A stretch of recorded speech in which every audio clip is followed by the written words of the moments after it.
बिस्मिल्लाहिर्रहमानिर्रहीम। अस्सलाम वालेकुम प्यारे मेरे छोटे छोटे छोटे साथियों, कैसे हैं आप सब? बहुत अच्छे और बहुत खुश भी होंगे क्योंकि खुशी का दिन है आज, है ना? बिल्कुल।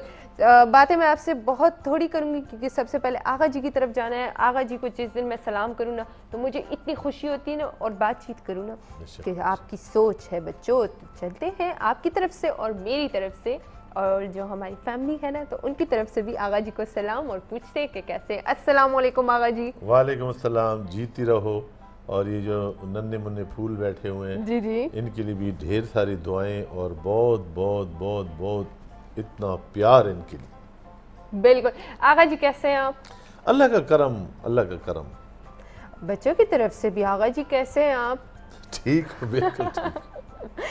आगा जी ये चीज़ मैं मतलब शुरू में बता चुकी हूँ और अभी फिर भी बताती हूँ क्योंकि मेरे घर में भी बड़े होते हैं और जब मैं आपसे बात करती हूँ ना तो वो खुशी इतनी होती है ना कि बयान नहीं कर सकती कि क्या कहूँ मैं आपको। उसकी बुनियादी वजह ये होती है कि हमें बुजुर्ग कहते थे ना कि जी जी, बा अदब बा नसीब। बिल्कुल। जो बच्चे अदब और एहतराम करते हैं ना एक जी दूसरे जी, का, बड़ों का, बुज़ुर्गों का, आपस में एहतराम से बात करते हैं, अपने असातिज़ा से, अपने रिश्तेदारों से, बिल्कुल। तो वो खुश नसीब होते हैं।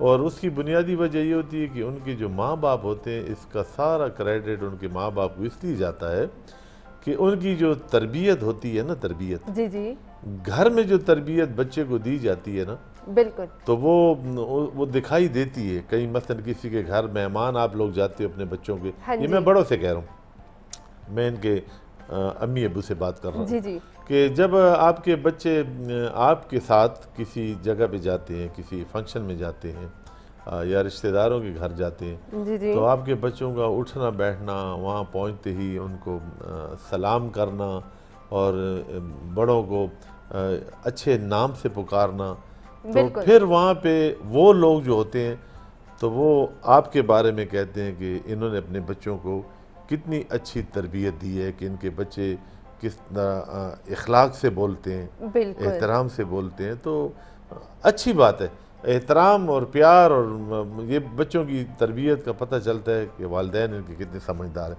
तो सारा क्रेडिट आपको जाता है, आप जब अपने बच्चों को इज़्ज़त और एहतराम से बोलना सिखाते हैं।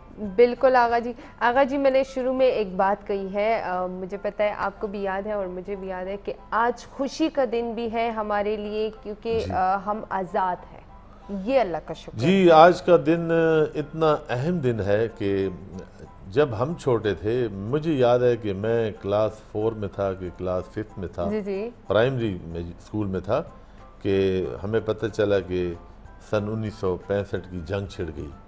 और ये 6 सितंबर का दिन था जी जी, कि हमारे अज़ली दुश्मन भारत ने, इंडिया ने हम पे अचानक हमला किया।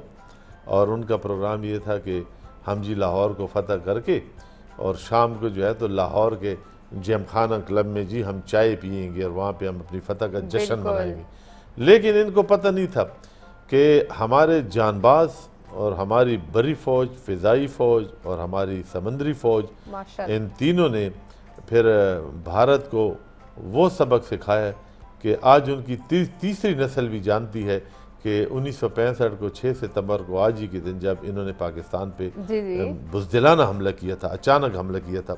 और मुझे याद है कि हम शाम का वक्त था, हम रेडियो के सामने बैठे हुए थे, जी तो जी, उस वक्त हमारे जो field marshal general Mohammad Ayub Khan army chief थे और सदर पाकिस्तान भी थे। तो हम छोटे छोटे थे, तो रेडियो के आगे बैठे हुए थे, शाम का वक्त था, जी जी, तो जनरल अयूब खान की एक गिरजदार और भारी आवाज़ आई कि मेरे प्यारे हमवतनों, दुश्मन ने हम पर अचानक हमला कर दिया है और हमारी सरहदों की खिलाफ वर्जी की है। आओ सब मिल के इनको ऐसा सबक सिखाएं कि इनके आने जी जी, वाली नस्लें भी याद रखें। तो अयूब खान का एक गिरजदार, उनकी आवाज़ और उनका दबदबा। फिर हमने 1965 में जब इंडिया को जवाब दिया, उनको पसपाई इख्तियार करनी पड़ी, तो फिर हमारे जो है उन दिनों में फिर हमें पता चला कि मेजर राजा अजीज़ भट्टी भट्टी, को निशान जी जी, हैदर मिला था, उन्होंने जाम शहादत नोश किया था और इंडियन की जो फ़ौज थी उनको किस तरीके से रोके रखा कि पाकिस्तानी हुदूद में उनको घुसने नहीं दिया, कदम जमाने नहीं दिए। तो उन दिनों में हमारी पाकिस्तान एयरफोर्स ने फिर उनको जो जवाब दिया, MM आलम हमारे थे स्क्वाड्रन लीडर MM आलम, और उन्होंने सरगोदा की फ़िज़ाओं में पता नहीं कितने सेकंड में कि मिनट में 6 इंडिया के जो फाइटर जहाज से वो गिराए थे सरगोदा की फ़िज़ाओं में। वो जब आए ना पाकिस्तान की हुदूद में दाखिल हुए, तो ये वर्ल्ड रिकॉर्ड है। स्क्वाड्रन लीडर MM आलम अभी चंद साल पहले उनकी वो इस दुनिया से रुखसत हुए हैं। अल्लाह ताला उनकी मग़फ़िरत करे। और वो इतना मुहिब वतन आदमी था, रहने वाला था साबका मशरक़ी पाकिस्तान का, जिसको अब हम बांग्लादेश कहते हैं। जी। तो वो इतना मुहिब वतन था कि जब बांग्लादेश बन गया था तो पाकिस्तान एयरफोर्स में, बिल्कुल, तो बांग्लादेश बनने के बाद इसने कहा कि मैं बांग्लादेश नहीं जाता, मैं हूँ बंगाली। ही वॉज बंगाली, लेकिन उसने कहा कि मैं बंगाली बाद में हूँ, पहले पाकिस्तानी हूँ, तो मैं पाकिस्तान में ही रहूँगा, मेरा जीना मरना पाकिस्तान के साथ है। फिर वो यहीं पे उनकी डेथ हुई, फिर यहीं पे उनको हमने सुपुर्द खाक किया। लेकिन उनका नाम अभी भी आप चले जाएं पाकिस्तान एयरफोर्स के किसी बेस में चले जाएं, तो वहाँ पे जितने हमारे शोहदा हैं, जितने हमारे गाजी हैं, उनकी तस्वीर लगी हुई हैं। तो उसमें उनमें MM आलम की तस्वीर भी लगी हुई है। तो MM आलम जब आखिरी उम्र में थे तो वो ज़रा दीन की तरफ ज़्यादा मुतवज्जे हुए, तबलीगी हो गए थे। उनकी खूबसूरत दाढ़ी थी और कद उनका इतना लंबा नहीं था, लेकिन एक बहादुर फाइटर पायलट थे। और इंडिया अब भी भारत जब इनका नाम सुनता है ना 6 सितंबर के हवाले से, तो मेजर राजा अजीज़ भट्टी और MM आलम, इस तरह यूनुस हसन शहीद हमारे पायलट थे, वो भी पाकिस्तान एयरफोर्स के बड़े। इस तरह ब्रिगेडियर शामी थे, उन्होंने खेम करन में मुहाज में उन्होंने फतूहात में उनका मेन हिस्सा था। और ब्रिगेडियर शामी के नाम से पेशावर में शामी रोड है। बड़े लोगों को नहीं पता कि इसको शामी रोड क्यों कहते हैं। तो ये ब्रिगेडियर शामी की बहादुरी की वजह से इसका नाम शामी रोड रखा है। तो सन 65 की बड़ी यादगारें हैं हमारे मिली नगमे नूरजहान के, मेहदी हसन के।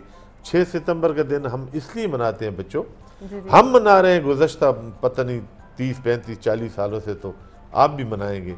ये वो वाला अज़्म नौ का दिन है, तजदीद नौ का दिन है कि जब भी ज़रूरत पड़ी इस वतन की सलामती और बका के लिए हम अपनी जानों के नजराने देने से भी गुरेज नहीं करें। हमने इस तरह किया है, हमने बताया इंडिया को। बिल्कुल, बहुत ही अच्छा। और आगा जी से किस्से तो हम सुनेंगे, लेकिन उससे पहले हम आपके जो किस्से हैं, हमारे पास जो मैसेजेस हैं वो पढ़ लेते हैं, क्योंकि मुझे पता है इंतज़ार करें, तो जल्दी से मैं पढ़ लेती हूँ। अस्सलाम वालेकुम, I am Wajiha Khan from Islamabad, और हमारे घर में सब फुलवारी बहुत पसंद करते हैं। आगा जी आप सबको बहुत सलाम। वालेकुम अस्सलाम जी। और आगा जी एक बात और भी इन्होंने कही कि आगा जी हमारे बहुत फेवरेट है। माशाल्लाह, आप खुद अच्छे हो बच्चे, आप खुद अच्छे हो। अच्छा जी, अस्सलाम वालेकुम। अतीक काज़मी है हमारे साथ, और इन्होंने जगह का नाम नहीं लिखा, लेकिन प्रोग्राम की तारीफ की है और सलाम भिजवाया है सबको। वालेकुम अस्सलाम। चले, जगह का नाम नहीं लिखा लेकिन इनका नाम अतीक काज़मी है, नाम खूबसूरत है। तो चले हम अगली दफ़ा फिर दोबारा मैसेज करें और नाम भी लिखें। बिल्कुल, आपका प्रोग्राम बहुत शौक से देखते हैं और शो बहुत अच्छा है। मुबीन इब्राहिम एबटाबाद से इन्होंने हमें याद किया है दोबारा से। माशाल्लाह, हमारा प्रोग्राम ये शौक से देखते हैं, और आप जब हमारे सामने बैठे हम आपको शौक से देखते हैं कि कितने प्यारे प्यारे बच्चे बैठे हुए फुलवारी देख रहे हैं। बिल्कुल। और आगा जी एक प्यारी बात ये है कि ये हमारे रेगुलर वो मैसेजेस उसमें आ जाते हैं। ये हमारे मेंबर बन चुके हैं, फैमिली मेंबर है हमारी फुलवारी की। अच्छा जी, हमारी सारी फैमिली आपका प्रोग्राम बहुत शौक से देखती है और शो बहुत पसंद करते हैं, इंफॉर्मेटिव बहुत है। एबटाबाद से इन्होंने याद किया है और इनका नाम है ज़ैनब इलियास। ज़ैनब इलियास की फैमिली के लिए हम दुआगो हैं कि अल्लाह ताला इनको खुशियाँ नसीब करे, अमन और इत्तेफाक नसीब करे, इनको कामयाबियाँ नसीब करे। पूरी फैमिली के लिए देखें हमने दुआ की है, सद के दिल से दुआ की है ज़ैनब इलियास की फैमिली के लिए। अच्छा जी, मेरा नाम राजा है और मैं इस्लामाबाद से, और आपका प्रोग्राम बहुत अच्छा है और सबको सलाम। वालेकुम सलाम। इनका नाम राजा है तो ये तबीयत का भी राजा होगा, ठीक है, कोई शक नहीं। अच्छा, बाजी और आगा जी को मेरा सलाम। वालेकुम अस्सलाम। वालेकुम अस्सलाम। मायरा खटक नौशहरा से इन्होंने याद किया है हमें। माशाल्लाह, नौशहरा से बड़े अरसे बाद हमें मैसेज आया है ना, बहुत ही ज़्यादा, और खुशी है कि याद है, हम इन्हें भूले नहीं है। अच्छा जी, अनुषा ने हमें याद किया है, इन्होंने जगह का नाम नहीं लिखा, ये डिफरेंट हमारे पास मैसेजेस है तो सिर्फ इनके नाम में जल्दी जल्दी पढ़ लेती हूँ। जिन्होंने नाम नहीं लिखा ना, तो उनके लिए एक अपॉर्चुनिटी है, उनको हम एक मौका देते हैं, अगले प्रोग्राम में जब इनका नाम होगा, नाम के साथ मैसेज भिजवाएं, हम आपका नाम भी लेंगे इंशाल्लाह। अनुषे सजाद शबान है चौहान, और मरियम आसिफ रावलपिंडी से, सरदार सफ़ीर रावलपिंडी से, नेहा सोमरू फ्रॉम सिंध, सिंध से इन्होंने हमें याद किया है। खुरम इजाज है आज़ाद कश्मीर से, और अब्दुल रहमान है रावलपिंडी से। सिर्फ एक बच्ची ने नाम नहीं लिखा था, लेकिन कोई बात नहीं, वो लिख लेंगे अगली दो ने नहीं लिखा, दोनों को हमने कहा कि अगली दफ़ा प्रोग्राम में मैसेज करें, फिर हम आपका नाम भी बताएंगे। तो अभी मेरा ख्याल है कहानी का वक्त हुआ चाहता है, और आज की कहानी भी जो है इंतहाई दिलचस्प और ख़ूबसूरत और हैरान कुन भी है, यानी मालूमाती तो है, उसमें एक मुस्बत पैगाम भी है, सबक आमोज, लेकिन हैरान कुन भी है। अब ये सोच रहे होंगे कि आगा जी क्यों इस तरह हमें सस्पेंस में डाल रहे हैं, हैरान कुन किस चीज़ की है, और हैरान कुन है, पता है? हाँ जी, नहीं तो पता? देख लेते हैं ना, मुझे भी नहीं पता। हैरान कुन है, आए देखें।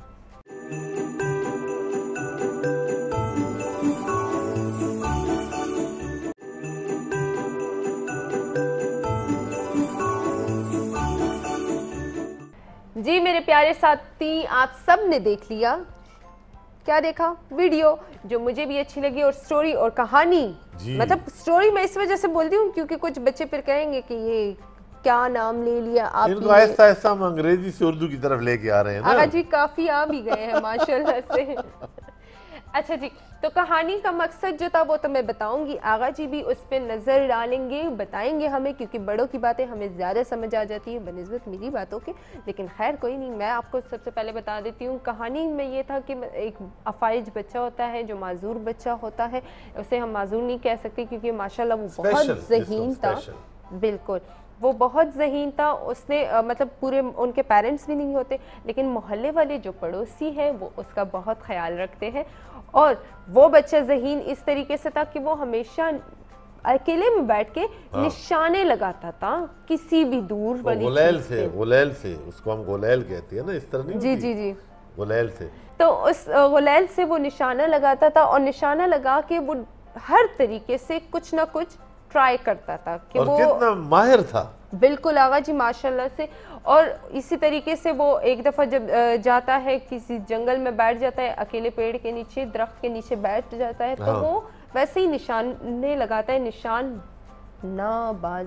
निशानेबाजी करता है। और उसमें कमाल पता है क्या, मैं जो आपको कह रहा हूँ ना, हैरान कौन ये कि वो गुलैल से जिस चीज़ को फेंक के मारता है ना, तो डिज़ाइन बनाता है, कभी परिंदा बनाता है, कभी जानवर बनाता है, कभी चिड़िया बना देता है। तो वो पत्थर को गुलैल में डाल के निशाना लेता है दरख्त की तरफ ना, तो किसी पत्ते को टारगेट करता है, तो 2-3 पत्थर मार के कभी चिड़िया बना देता है, कभी फाख्ता बना देता है, कभी उल्लू बना देता है, कभी बाज बना देता है, कभी बकरी बना देता है, कभी तोता बना देता है। इतना एक्सपर्ट होता है वो, हालांकि एक टांग से माजूर होता है बेचारा। लेकिन जैसे ही वो बैठा होता है, आगा जी ने बता दिया है कि वो वहाँ पे पत्थर उठाता है और गुलैल में रख के, और जैसे ही निशाना लगाता है तो वो जो लीफ होता है, जो पत्ते होते हैं उसमें से बन जाते हैं, डिजाइन बनाता है पत्तों से, बिल्कुल जो जानवर होते हैं उनकी तस्वीरें बन जाती है। तो लेकिन वो आहिस्ता आहिस्ता जैसे ही करता रहता है, तो इतने में उसके दोस्त भी आ जाते हैं, दोस्त भी देख लेते हैं कि ये रोशनी किस चीज़ की पड़ती है, क्योंकि वो जब धूप पड़ती है तो वो बहुत ही अच्छा लगता है उन्हें उस रोशनी की वजह से, और वो चमक दमक सी जाते हैं जो निशान, जो डिज़ाइन उन्होंने बनाया होता है। तो दोस्त कहते हैं कि ये कैसे कर दिए, वो बता देते हैं कि इस तरीके से। तो इतने में बादशाह उसी रास्ते से गुजरता है, तो वो बादशाह जो होता है वो उसी पेड़ के नीचे, मतलब बच्चे चुप जाते हैं, पेड़ के नीचे बैठ घबरा जाते हैं ना बच्चे, घबरा जाते हैं कि तो बड़े होते हैं, तो फौज आ गई है, बादशाह सलामत आ गए, तो ये गुस्से में कहीं हमें लेके वो सारे भाग जाते हैं, तो इस बेचारे को छोड़ जाते हैं। बिल्कुल आगा जी। तो इतने में जैसे वो बादशाह भी देख लेता है, उसके जितने भी वो सिपाही वो भी देख लेते हैं कि अच्छा जी ये डिजाइन बना है और ये किया किसने, तो वो जल्दी से उसके ये बच्चा निकल आता है, बच्चा कहता है कि मैंने किया है। हाँ। तो वो फिर उसी तरीके से उसे जब बादशाह को पता चलता है कि ये तो इतनी कमाल वाला बंदा, इसको कहते हैं चलो मेरे दरबार चलो, मैं तुम्हें इनाम दूंगा, मेरा एक काम करना। उन्होंने कहा क्या काम करना? उन्होंने कहा मेरा एक वजीर है, किसी को बोलने नहीं देता और एकदम बीच में पकड़ लेता है किसी को, जब वो बोले तो आपने उसको चुप कराना है गुलैल के जरिए। वो जब मुशीरों से बात करता है बादशाह, हर एक अपनी राय देता है, तो ये हस्ब आदत वो ज्यादा बोलता है एक वजीर, तो ये गुलैल से इस तरह छुपा होता है ना, इसको छुपाया होता है बच्चे को सोफे के पीछे छुपा। वो जब वजीर बोलता है तो ये गुलैल से उसका निशाना लेता है, तो उसके मुंह में पत्थर आ जाता है, चुप हो जाता है। तो फिर आखिर में वजीर मान लेता है कि मुझे बोलना कम चाहिए, लोगों को भी सुनना चाहिए। इस कहानी का बुनियादी मकसद ये था कि लोगों की बात भी तो सुनो ना, कि वो क्या कहते हैं, हर एक पे अपनी राय मुसल्लत मत करो। आपकी बात जरूरी नहीं है कि कोई आपसे इत्तेफाक करे, इख्तिलाफ भी लोग करेंगे, इत्तेफाक भी करेंगे, लेकिन दूसरों को भी बोलने का मौका देना चाहिए। बिल्कुल। हर एक जगह पे आप ये मत करें कि बस आप ही बोलते हो, दूसरों को बोलने का मौका नहीं देते, तो ये सरासर गलत है, नामुनासिब है। तो बस बुनियादी मकसद ये था कि बादशाह ने उसको सबक सिखाना था कि अभी तुम्हें पता चला है कि जबरदस्ती तेरे मुंह में हमने गुलैल के साथ पत्थर ठोसा है, तो तू चुप हुए, तो जरा कोई बोले तो उसको भी बोलने दो ना। बिल्कुल, हर किसी को सुनना चाहिए और इंशाल्लाह हम करेंगे, क्योंकि मैं बार बार कह रही हूँ कि बड़ों से बड़ा कुछ सीखते हैं और यही चीज भी आगा जी से हमने सीख ली है कि हमें बड़ों को सुनना चाहिए। तो बच्चों, आज 6 सितंबर का दिन है। जिस तरह शुरू में मैंने आपको 6 सितंबर के हवाले से कुछ मालूमात दी, और ये वो वाली बातें थी जो हमारी तारीख का हिस्सा है, बल्कि किताबों में भी दर्ज है, ये हमारी मुल्क की तारीख में ता क़यामत ये रहेंगे ये वाक़यात 6 सितंबर के 1971 की जंग के। तो आज के दिन के हवाले से हमने आपकी मालूमात के लिए, ताकि आपको पता चले कि 6 सितंबर की अहमियत क्या है, इसी हवाले से हम देखते हैं कहानी 6 सितंबर की ज़ुबानी। वो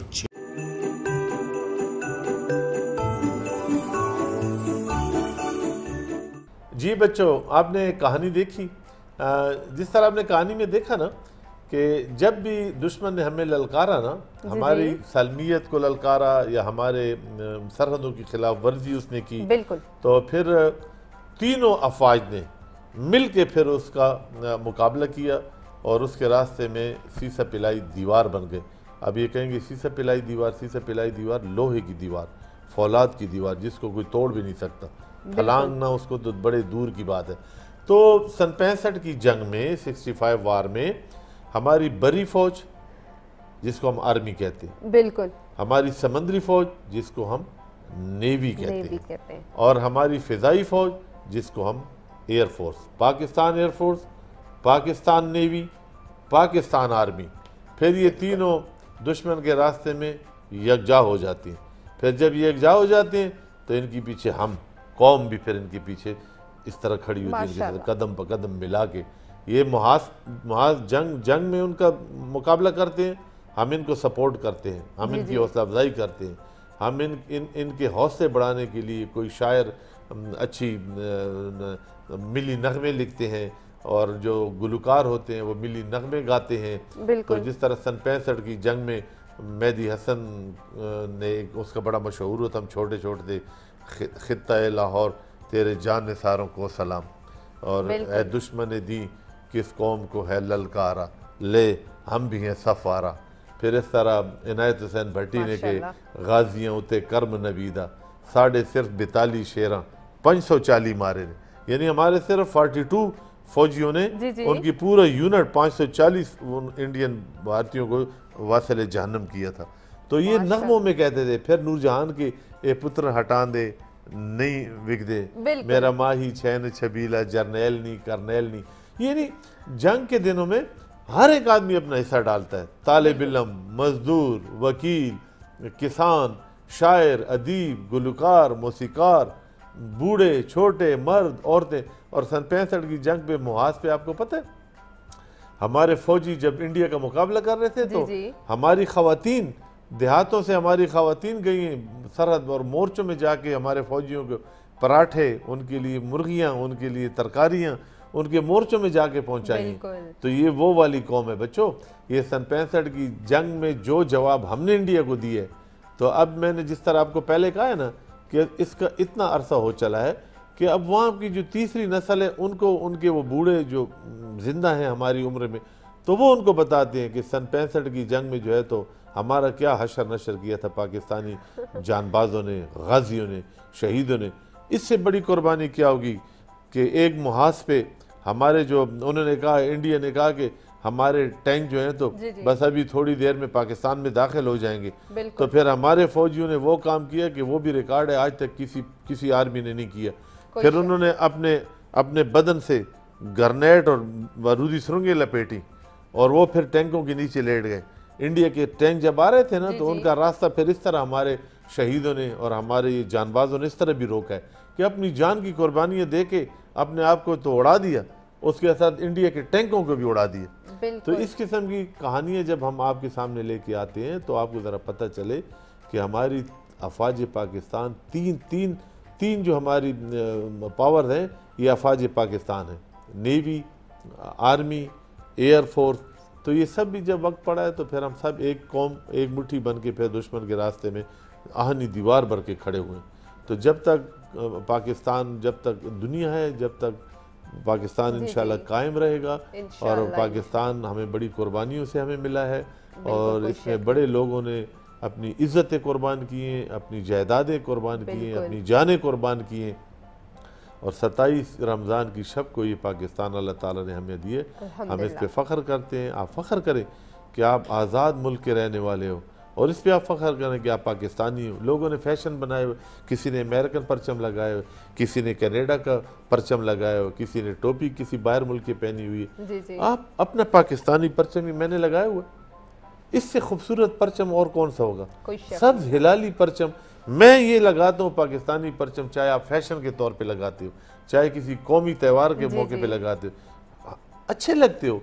वो पाकिस्तानी कैप पहनो, पाकिस्तानी परचम लगाओ, अपनी गाड़ियों पे पाकिस्तानी परचम, जो 14 अगस्त को लोग सजावट करते हैं नौजवान, हमें खुशी होती है, हम आप पे फख्र करते हैं। और अल्हम्दुलिल्लाह कि हम आज़ाद हैं आज भी, ये हमें शुक्र अदा करना चाहिए। वरना उन लोगों से जाके पूछे जो ग़ुलामी की ज़िंदगी गुजारते हैं।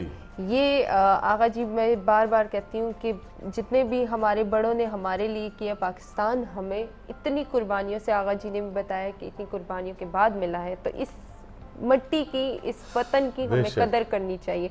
और इंशाल्लाह हम कुछ क्या कि बहुत कुछ करेंगे इस मुल्क के लिए। और कभी भी दुश्मन को हम ये मुल्क लेने नहीं देंगे, क्योंकि ये है हमारा और हमारा ही रहेगा इंशाल्लाह।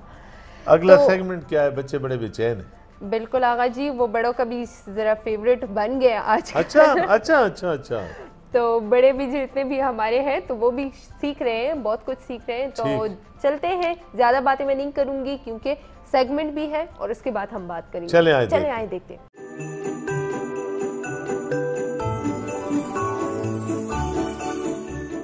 जी प्यारे बच्चों, आप सब ने इतनी प्यारी वीडियो देखी। और कौन सी वीडियो थी? जी हाँ, बिल्कुल फ्लैग बनाने की वीडियो थी। फ्लैग हम किस तरीके से बनाते हैं कि घर में बैठे बैठे भी हम अक्सर कपड़े से भी बना लेते हैं, लेकिन ये वाला जो था ये कपड़ा और साथ में पेपर से बनाया था।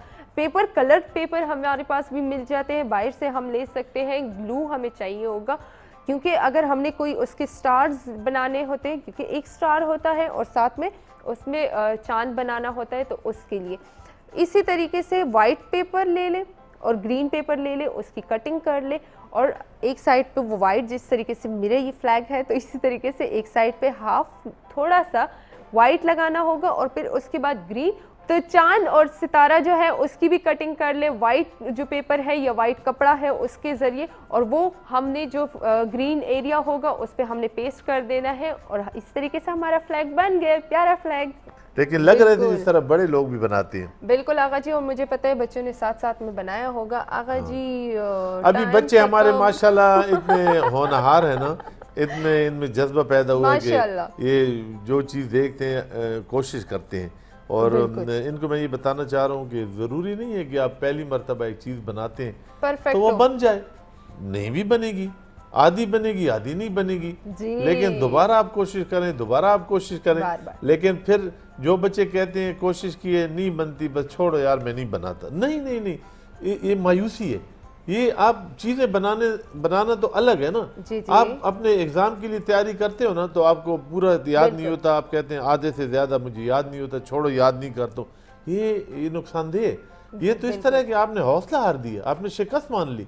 जिस आदमी ने ज़िंदगी में शिकस्त मान ली, मायूसी उस पर छा गई, और जिस तरह पता नहीं कौन सा एक दानिश्वर था, कहते हैं मेरी किताब में नामुमकिन का लफ्ज़ ही नहीं है, इम्पॉसिबल, कहते हैं इम्पॉसिबल का लफ्ज़ मेरी किताब में है ही नहीं। नामुमकिन, नामुमकिन किसको कहती है? बिल्कुल। कहते जब मैं अज़म करता हूँ, इरादा करता हूँ कि मैंने ये काम करना है, तो फिर वो काम जब आपने इरादा कर लिया, अल्लाह ताला आपकी मदद करते। लेकिन नेक काम, वो वाला काम जिसमें आपका फ़ायदा है, बिल्कुल, आपकी भलाई है, किसी दूसरे की भलाई है, तो उस काम का इरादा करें। उस जिस अच्छे काम का, नेक काम का इरादा करना है ना, जो भी करेगा नेक काम का इरादा, अल्लाह ताला उसको कामयाबी ज़रूर देगा। तो मेरे इरादे का मतलब मेरा यही था कि अच्छे काम के लिए इरादा करना चाहिए।